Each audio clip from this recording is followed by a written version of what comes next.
Hello out there, this is Old Buck Dave here again with another short story for you as part of our War on Sleep.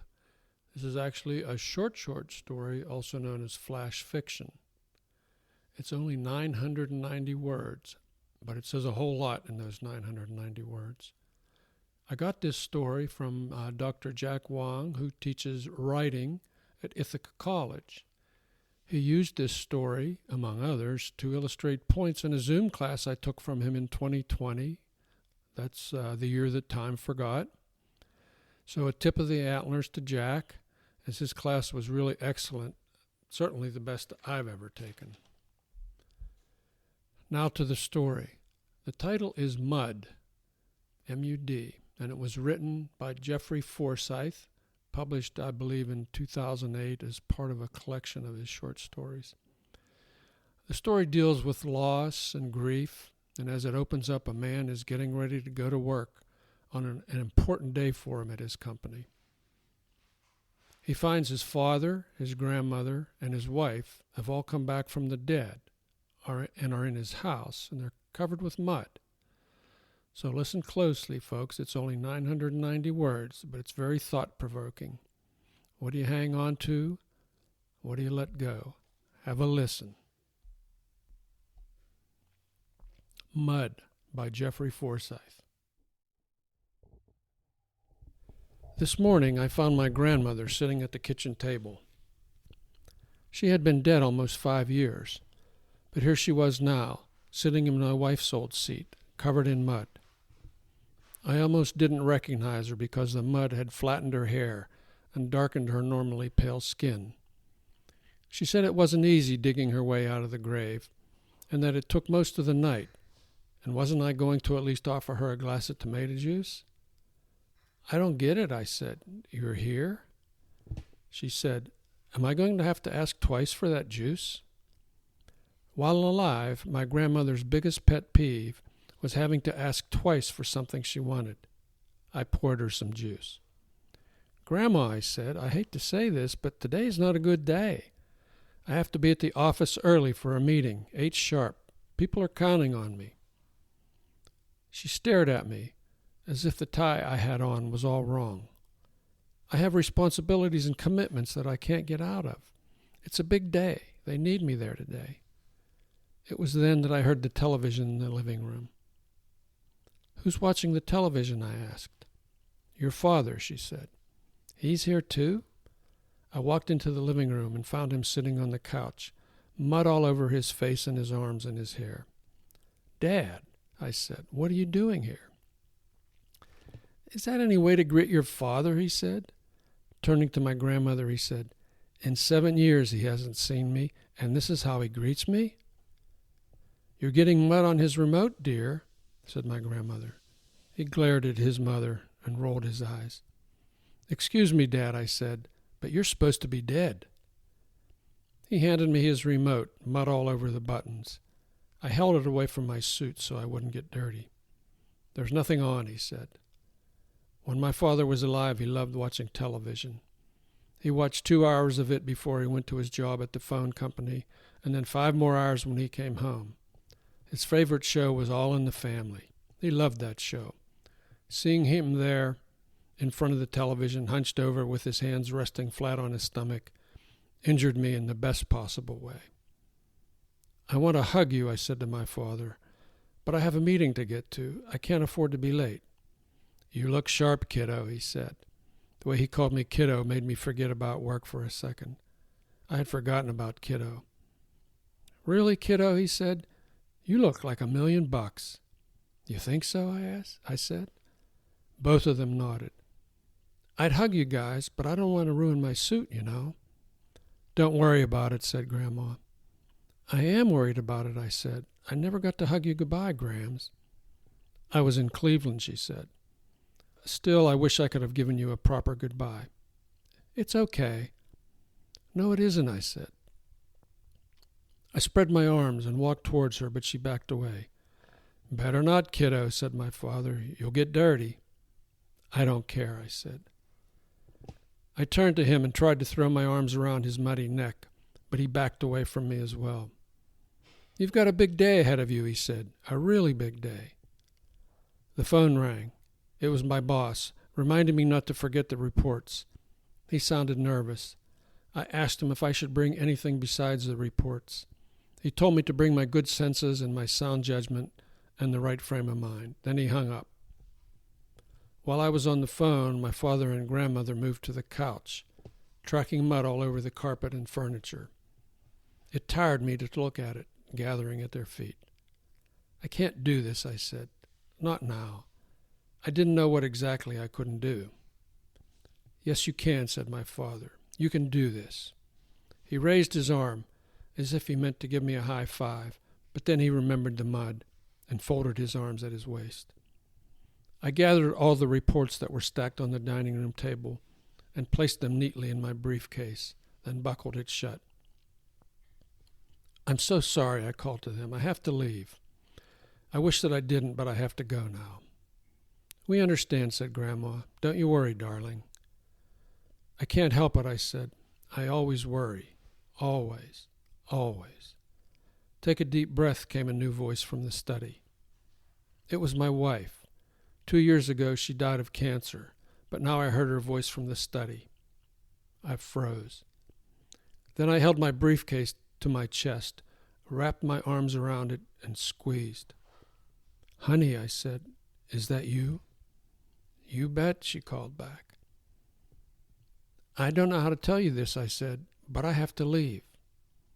"I know," she said, "you've got a big day." The next moment held a thoughtful silence. "I'm not coming in there," I said finally. "I know," she said. My chest tightened. I wanted to run into the study and throw my arms around her and kiss her mouth and tell her how much I couldn't stand not having her around. But I knew if I went in there, she'd be covered with mud too. And I had my life to think about, the life that was, any minute, going to start without me. I went back into the living room and stood in front of my dead father and grandmother, briefcase still pressed to my chest. My briefcase had become like one of those square cushions that can also be used as a flotation device. Though I stood still, I felt like my legs were kicking. "Show me the way out of here," I said. My father got up and came within a few inches of me, making sure none of his mud touched the sleeves of my blazer.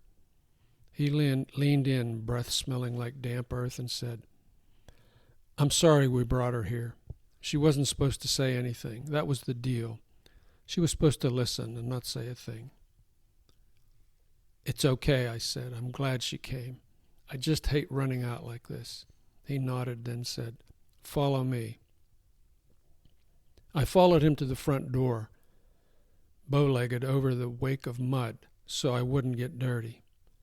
Last night, after finishing my final report, I had used a half tin of black kiwi on my shoes, buffed them until I thought I could see myself in the leather. I don't know why, but now the whole idea of rubbing black junk on my shoes to make them look better confounded me. It made me think, does anything really get clean?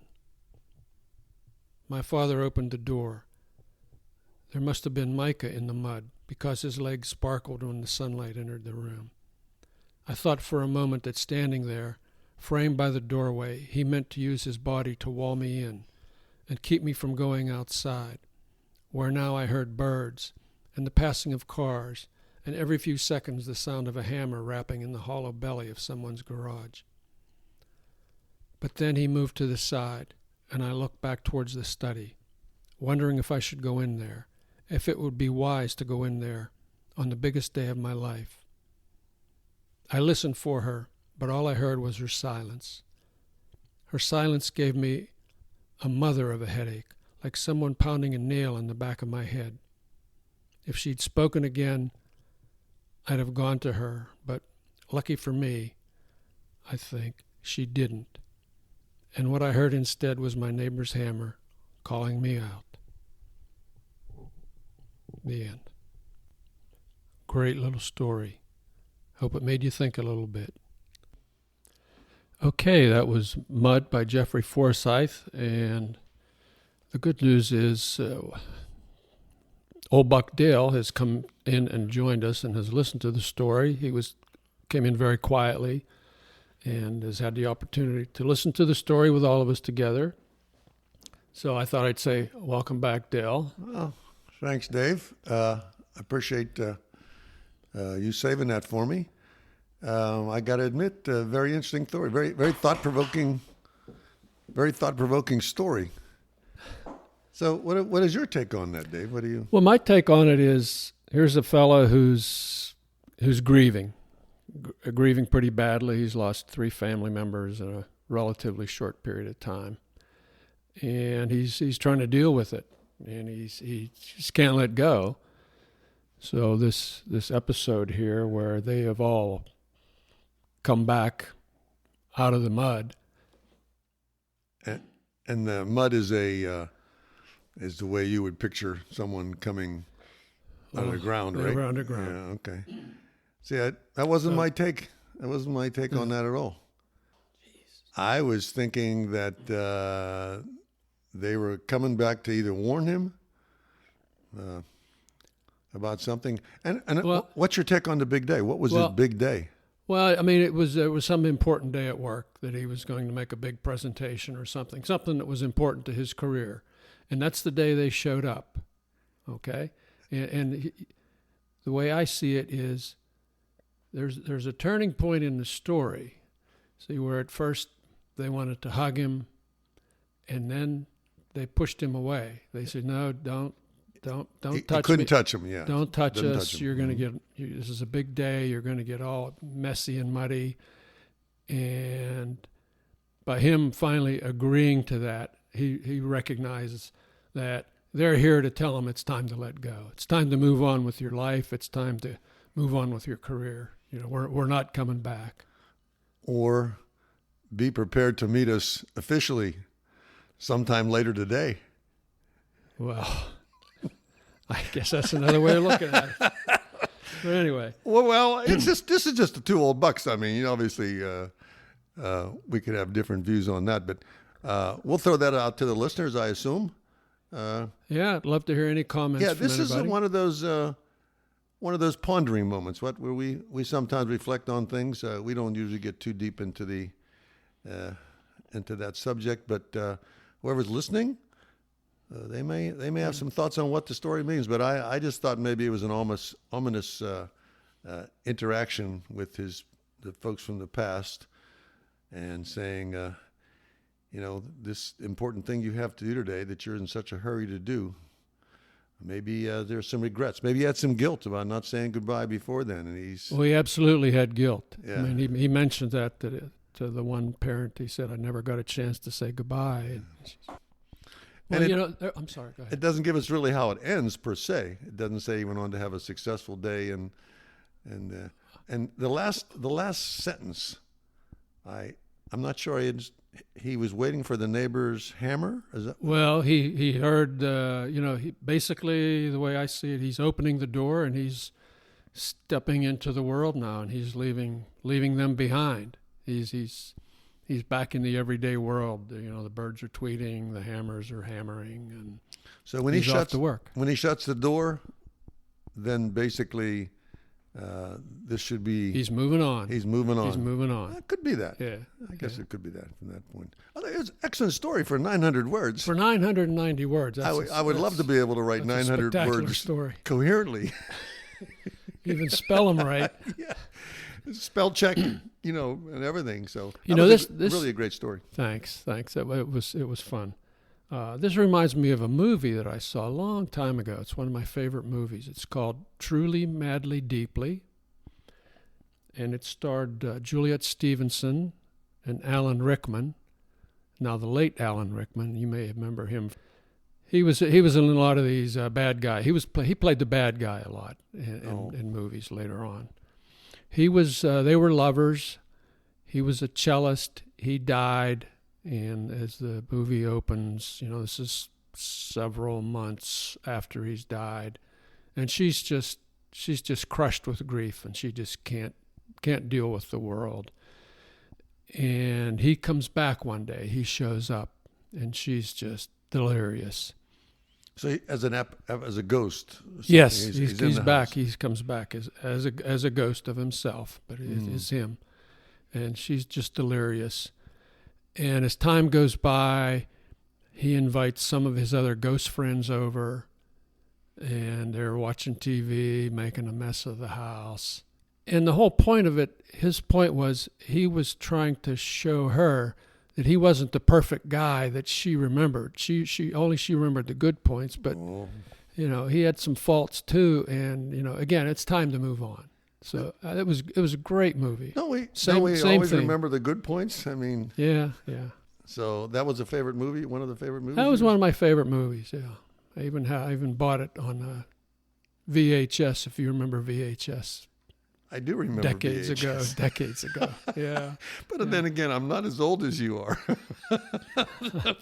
by what, 19 days now or something like that? So that's our culture class for today. So our challenge really is, if anybody's listening, we don't often dwell in this zone, but every now and then we certainly can ponder these questions, and we do. Sometimes we ponder some heavy stuff when we're wherever we're drinking a coffee, whenever we meet. And that is, to me, is a friend is such a treasure that you can visit anytime, talk about the subjects that are meaningful to you, and your friend will listen. So grab a friend like that out there, folks. Okay, shifting gears, we've got a letter from afar. This is from new listener Betsy from Bedford. And she talked about our story about me meeting the British couple in London that day, meeting them 3 different times, and what a bizarre coincidence that was. And she said it reminded her of a bus tour that she took in Scotland, where she met an older couple from Florida. Turns out he had worked at her company. They had worked at the same company. And he lived close to her back then, so that was kind of an interesting. They were all retired. She's young. She's a young girl, and they were retired. Oh, yeah. okay. So it was the same kind of. What are the odds? What are the odds? And that reminded meeting an old couple from Florida the guy used to work at your same company with you, and they lived not too far from you. Yeah, so that kind of triggered a couple low probability encounters that I've also had. Number one, my wife used to walk with one of the neighbors. They were regular walking partners, walked a couple miles every day or every other day.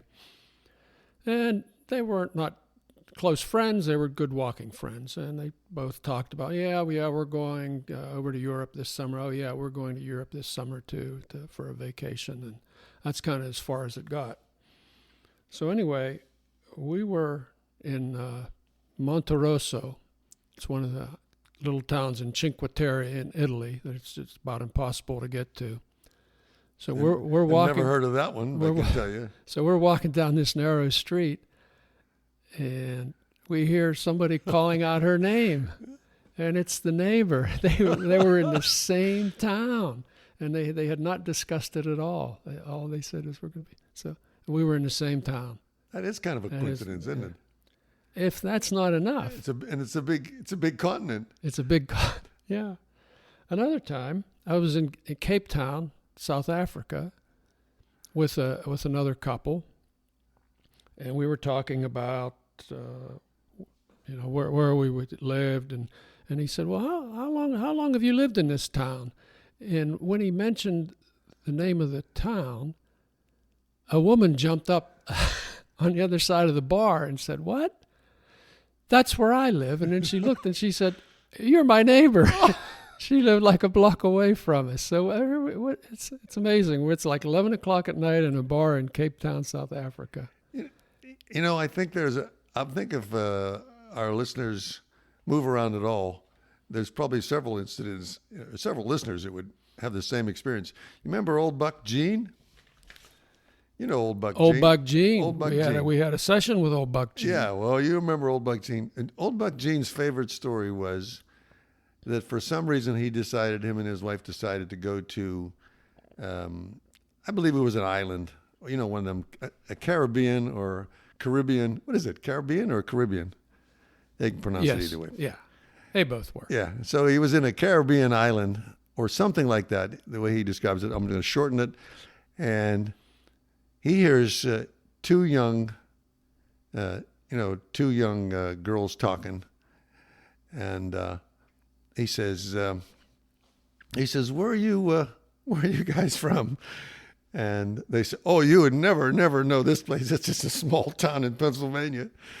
And then, of course, they say, yes, we do know that place. Yeah. And he laughed about that. And I said, what a coincidence. It's amazing, isn't it? 7 or 8 billion people in the world. Yeah. And you meet somebody from your hometown that knows Amazing. or of you. So, Yeah. anyhow, just All right. shout out to all the little coincidences in the world. coincidence trivia. Yeah. Okay.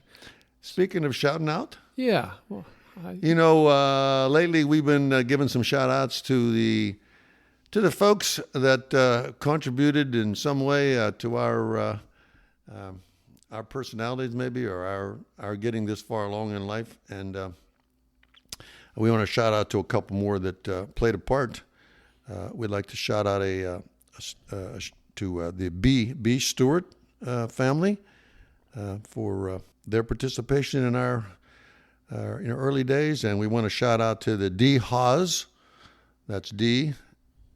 Hawes family, and lastly, we want to give a big shout out to a good old buck, the K. Rupert Family Trust, very supportive, and a big thank you to all those folks for their contributions to where we are today. Great. So, thank you. Yeah, all good folks. All good folks. All good bucks. So I think we're at the point where it's time to say goodbye. So these are two old bucks. This is Old Buck Dell. And this is Old Buck Dave. Saying adios, eh? Adios. See you next time.